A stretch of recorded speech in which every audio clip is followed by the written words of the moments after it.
Yesterday, it seemed like it was back to some sort of business as usual. The government made a big spending announcement, nothing went wrong. Well, today we've gone back to relative chaos. This is an issue that has been bubbling behind the scenes for many months now, and today it exploded into a big public row. And it looks set to continue with this issue of the report into allegations of bullying against Priti Patel. We do know, of course, that report still hasn't been published in full. Well, pressure was building today from the Labour Party. They say it must be published in full, and even some Conservative MPs adding to those calls. We saw a tweet from Tory MP Roger Gale. He said it must be published in the interests of transparency. All of this, as Number 10 has been talking about the need for a reset, a fresh start. Well, today felt very far from that. Bullying is never acceptable. A message from a minister on anti-bullying week, but did it get through to his cabinet colleague? Priti Patel was accused of bullying back in February. Are you a workplace bully, Home Secretary? Now a report investigating those claims has finally surfaced after sitting on the Prime Minister's desk for months. It hasn't been published in full, but advice given to Boris Johnson has been released. It said Priti Patel has not consistently met the high standards required by the ministerial code, and that on occasion her behaviour could be described as bullying. Under pressure, she gave this response in an interview with the BBC. The work that I do here in this department and across government is deeply challenging. So if I have upset people, that has been completely unintentional. That was not my intention. And I'm absolutely sorry for any upset that has been associated with that. Something that could sink a ministerial career, but the Prime Minister threw her a lifeline. As the final arbiter in the process, he ruled in her favour, saying the code hadn't been broken and the matter was closed. And at today's Downing Street press conference, the Health Secretary held the line. The Prime Minister's made his statement. The Home Secretary has apologised for the upset caused. What I would say is, I think it's incredibly important that everybody is treated with respect. Even before this inquiry was in full swing, Boris Johnson said he would stand by his Home Secretary. In his words, he would stick with Prit. Well, today he hasn't just backed her publicly. Privately, he's also been urging his MPs to rally round her. And this afternoon, his new press secretary, Allegra Stratton, explained his thinking. She said the Prime Minister loathes bullying. He won't tolerate it, but he doesn't believe that Miss Patel is a bully. So in the end, he did indeed stick with Prit. And having been ordered to show their support, Tory MPs obliged with a tidal wave of tweets, praising Miss Patel for being formidable, hard-working and determined. A very different picture to the one painted by Philip Ruttman, the Permanent Secretary whose resignation sparked the inquiry.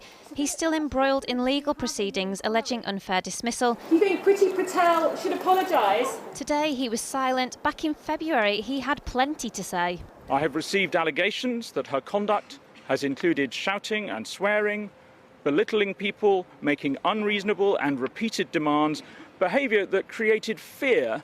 And today, this saga took down another senior civil servant, the man who advised the Prime Minister on it, Sir Alex Allen. After it appeared that his advice had been ignored, he quit. So what does this say about Boris Johnson? He has not backed up the unambiguous conclusion of his own advisor on this issue, and as a consequence, that advisor has resigned.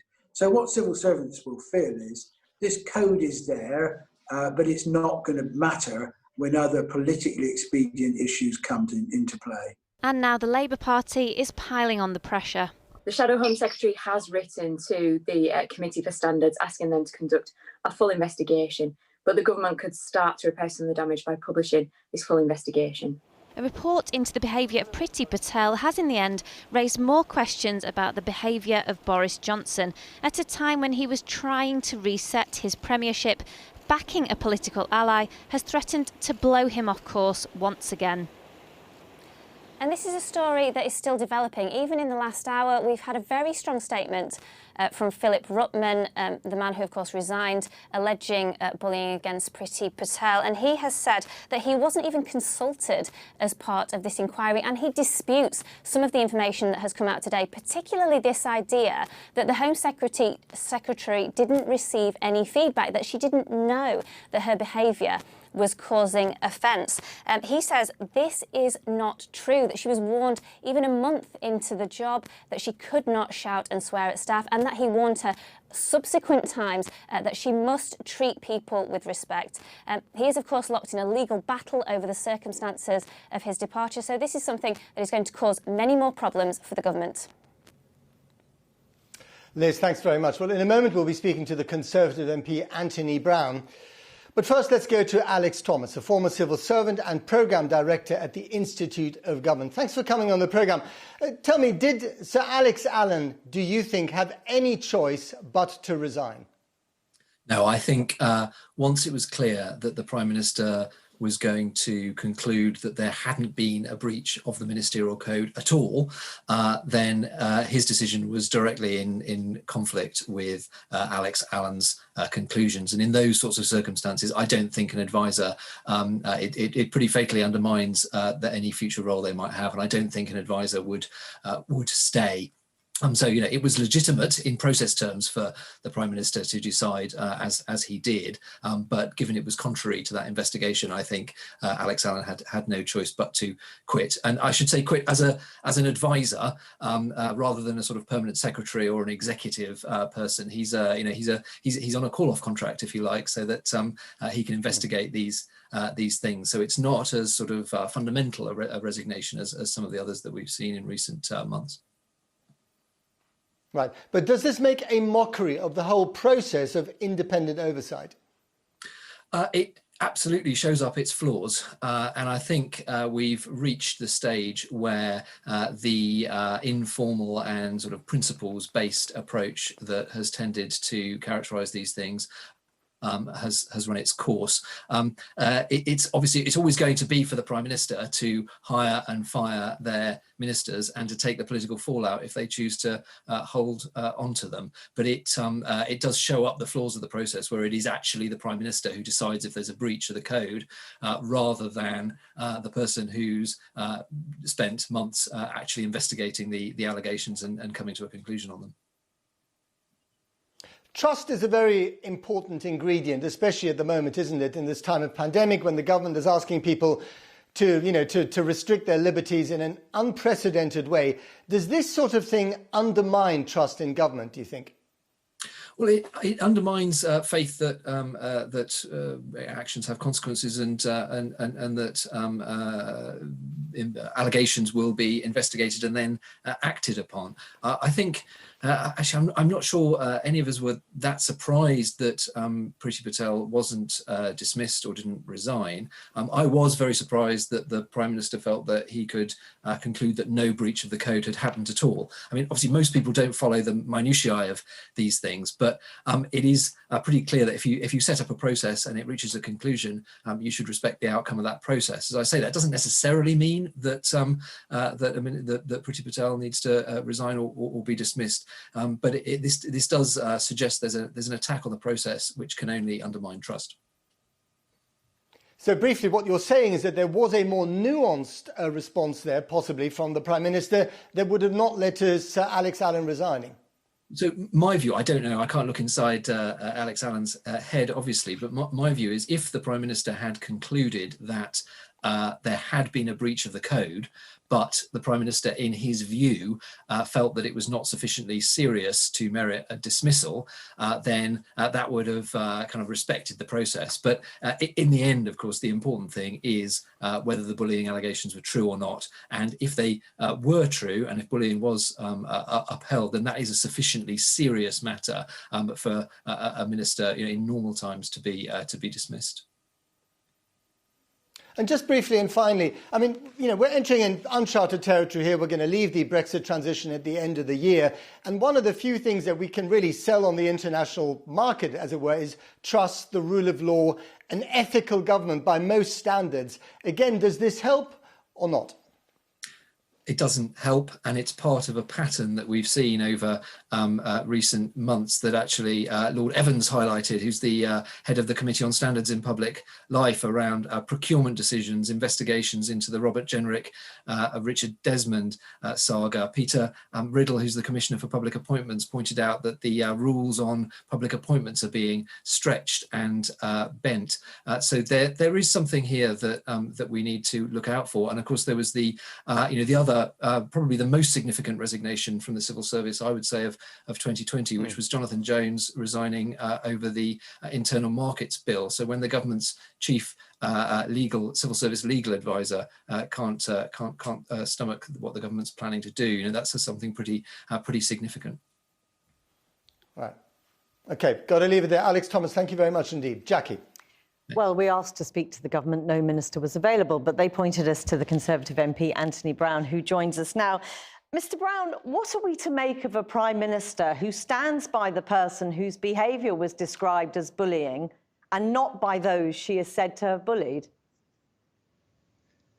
Well, Sir Alex Allen, the advisor on ministerial standards, he did an investigation, as you've been talking about. He came to a judgment that she had been bullying, but it is very much a matter of judgment. I mean, you look at the wording around it, it's intimidatory behaviour that makes someone feel uncomfortable. The Prime Minister came to the judgment, as is his right, that she wasn't bullying.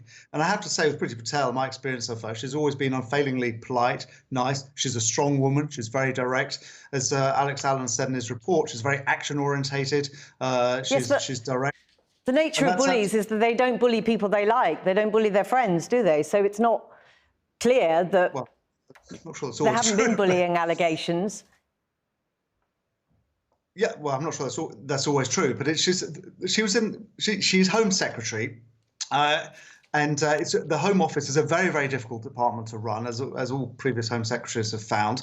It deals with a lot of the most complex, sensitive issues in the country, the people coming across the channel in boats, terrorism, policing, crime. And actually, you can't, there is often groupthink in departments. And actually, this is the thing that Sir Alex Allen said in his report repeatedly, that actually she's justified in being frustrated by the Home Office. But nowhere, sorry to interrupt you, but nowhere in the ministerial code does it say if people in your department don't do what you want when you want, that all bets are off and you can behave as you like.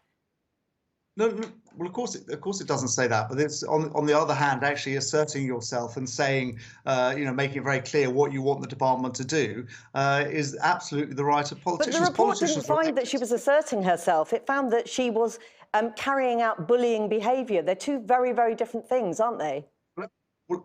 Well, absolutely. But as I said, the definition of bullying is very much a judgmental one. And Sir Alex came to one judgment. Boris came to another judgment. It's Boris's final say. And that's absolutely his right. And I have to say, it's not just Boris. The Prime Minister, sorry to interrupt you again, but the Prime Minister wrote the foreword to the ministerial code in which he stated there must be no bullying and no harassment by ministers. There has been bullying behaviour from Priti Patel. Indeed, she has apologised today. So has Mr Johnson changed his mind? So obviously there should be no bullying, and obviously people should be treated with respect. And I'm repeating myself, but Boris came to judgment that it wasn't bullying. But not just Boris. I just want to cite a tweet from Ian Austin, a Labour MP who worked with her and said, did I ever see her bully anyone? Never, not once. She's a daughter of refugees, becomes Home Secretary. But that doesn't mean she didn't bully if you don't see it. People have made allegations against her, which were founded in this report. But the definition of bullying, as I keep saying, it's a judgment call about exactly what is bullying. It's so widely defined. Intimidating behaviour that makes somebody feel uncomfortable. You could get lawyers to argue almost any behaviour on either side till the cows come home about whether some action is bullying or not. She is a force of nature. She's a strong character. She's very, very popular because she gets things done. I'm really sorry. You have Gavin Williamson on a video for the Department for Education today. I'm sorry, when you talk about the definition of bullying is very wide, you have Gavin Williamson on an anti-bullying week video telling schools, bullying must be stamped out. Behaviour which included shouting and swearing at officials, you're now saying doesn't come into the definition of bullying or shouldn't?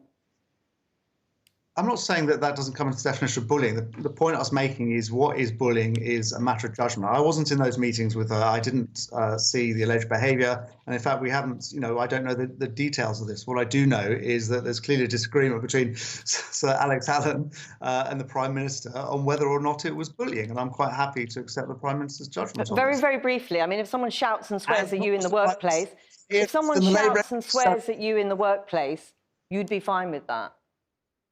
No, I'm not saying I'm fine with it. I think obviously you shouldn't swear at people, and you should treat people with full respect. Absolutely. I mean, have I been shouted at in my career? Oh, absolutely. Have I been sworn at? Absolutely. I was a journalist for 20 years, and I can tell you newsrooms. I don't know about the Channel 4 newsroom. I hope it doesn't happen there, but newsrooms are full of swearing the whole time, and that's not a good thing. But that is life. Does that mean that all newspaper editors should resign? Anthony Brown, I'm sorry, I'm going to have to stop you there, but thank you very much for talking to us today. We never shout in the newsroom.